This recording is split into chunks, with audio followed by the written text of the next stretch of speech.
What's up, guys? It's me, Alan. I am back with another video coming to you from Denver International Airport as I await my flight later today because my flight yesterday got canceled because Southwest. Anywho, had some lunch, and before I went to lunch, Derek Carr news broke. He has been benched. That's what That's what I am here to talk about. So, with that being said, we're going to dive into a couple of different things regarding the situation, and I'm just going to give my overall thoughts regarding Derek and the Raiders and whatnot. So, with that said, make sure to drop a like, subscribe, and turn on post notifications so you don't miss out on future videos and streams.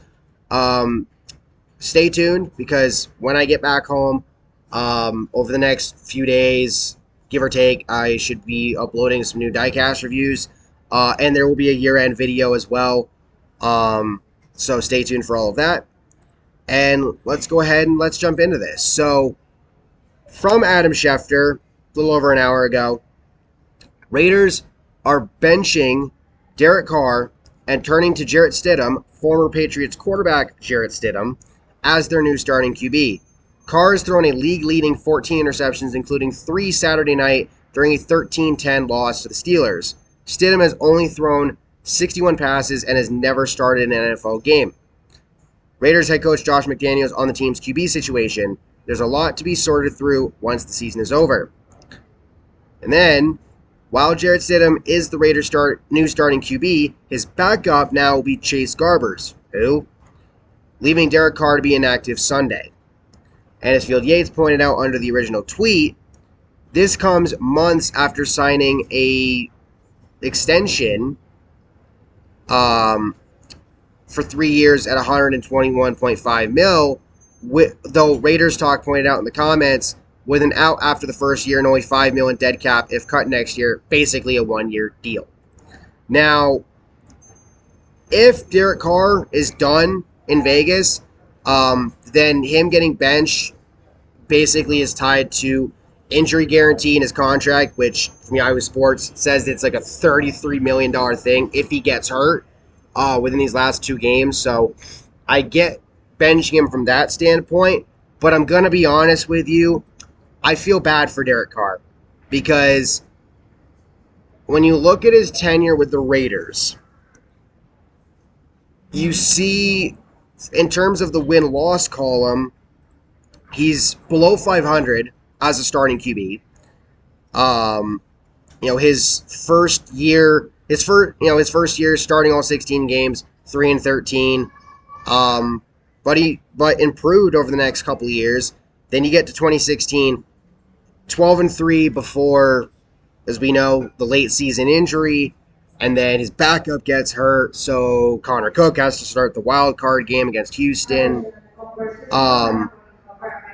Then 2017 goes 6-9. I believe in that case gets hurt again, something of the sort. 4-12 in 2018, and then 7-9, 8-8, 10-7, and then to this point 6-9 on the year. He's had his moments. He's had his good moments, his bad moments.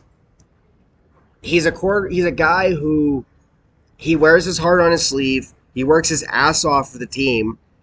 And it honestly sucks seeing him have to deal with this because I don't think it's all his fault. Like, yeah, the interceptions and shit, it sucks, but some of those is just, you just throw it to the defender, like, what the hell are you doing? Sometimes it's a tip pass or just an unlucky bounce or whatever.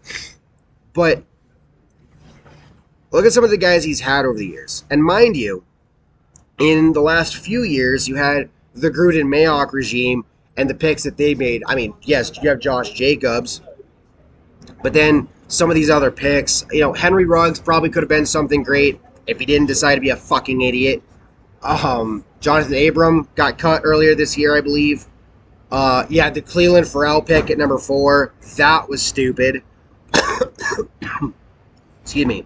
Because he was a massive reach. And it's a what if, basically, because instead of drafting this guy, this guy, and this guy, they could have had this guy, this guy, and this guy. It's insane. But with that said, Derek Carr, he's not a bad QB. He's a solid QB. He's not one of the best, but he's a solid QB, a solid starter, and in a way, it feels like he's kind of gotten the shaft from the Raiders, both being in Oakland and being in Vegas. With just poor decisions by management. I mean, if you want to look at a poor decision, the Khalil Mack trade, because they should have kept him. And as Urinating Tree pointed out in the video he made around that time, he theorized that Mark Davis didn't have the money, owner Mark Davis, because of all the money being tied up in the new stadium and all this other shit. And it just sucks because, the team as it is right now, even with all the turmoil from last year and whatnot, they should still be, and they kind of are still, competitive in that AFC West. I mean, I don't think we expected to see Denver do as bad as they have, especially with Russell Wilson, but, Nathaniel Hackett. And it just sucks because they're like on the fringe of even making the playoffs this year. They would need things to go their way to get that last spot, and with them benching Carr, it ain't going to happen now, but you feel for the guy because it just, in some ways, kind of feels like he's kind of gotten screwed, Now, there's a bunch of different teams that can use QBs. With the way the draft order looks to be by the end of the regular season, and some of the teams being up higher because of owning another team's pick, I would imagine by the time, over the offseason and when we get to the draft, some of those teams are going to move down for, to allow a QB hungry team to give up picks to get whoever they think is their guy. But I will be interested to see what the Raiders get back for Derek Carr and where he might go. There's plenty of different situations he could get traded to. It would be kind of funny if he gets traded to Houston, the team that drafted his older brother, David, way back in the early 2000s. But, yeah, I just hope for the best for Derek. I really do. And now, this also raises a question, what happens with Davante Adams? Because him and Derek are best buds, former college teammates, now teammates on the same team after Adams came over to the Raiders from Packers this past offseason. If Carr gets booted out of Vegas, does Davante Adams go to management and tell them that he wants to go wherever Derek's going because Derek was one of the main reasons why he wanted to go to the Raiders in the first place? Basically, if he goes, I go. That sort of situation. If that's the case, it's going to be interesting to see how the Raiders handle that. Not to mention, you also got to pay Josh Jacobs this offseason. So, there is a scenario where you lose Derek Carr, which it seems like that's where things are headed, and by proxy, you lose Davante Adams because he wants to go wherever Derek's going, and then Josh Jacobs decides not to stick around and not take whatever offers you might give him because he doesn't want to be stuck in that hellhole. And he goes somewhere else and gets paid by somebody else. So you could lose, three big pieces of your offense like that. So if I'm the Raiders, you got to tread carefully. Do right by Derek. If you're going to trade him, do right by Derek.